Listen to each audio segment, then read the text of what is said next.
Deborah Overberg again. Today's question is, what is the neutrino wave interaction? That's what I want to know.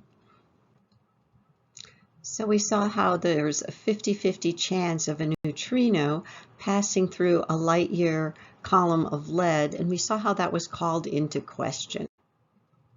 And we saw that the neutrino quark interaction rarely happens, the particle interaction. However, we also saw that the neutrino wave interacts with the entire nucleus. That's what we want to look at right now. What happens here? This is my depiction of their description, that the neutrino wave impacts the entire nucleus here made of protons and neutrons. And what they described was that as the neutrino wave hits that nucleus, the electrons go to higher orbitals, and then a few seconds later, the electrons return to their original state and emit photons. This is standard atomic behavior. So what's changed? What can we learn from this? So there's more frequent interactions, approximately 3 to 4 orders of magnitude.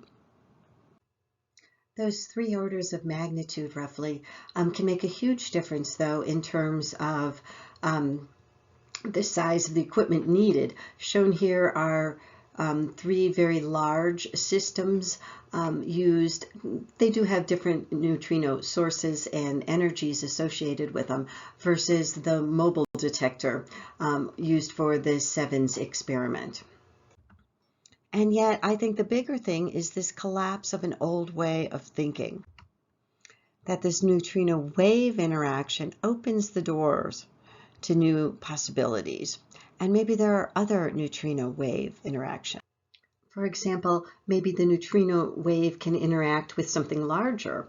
And I think this opens the door to a lot more possibilities, and we can expand our thinking.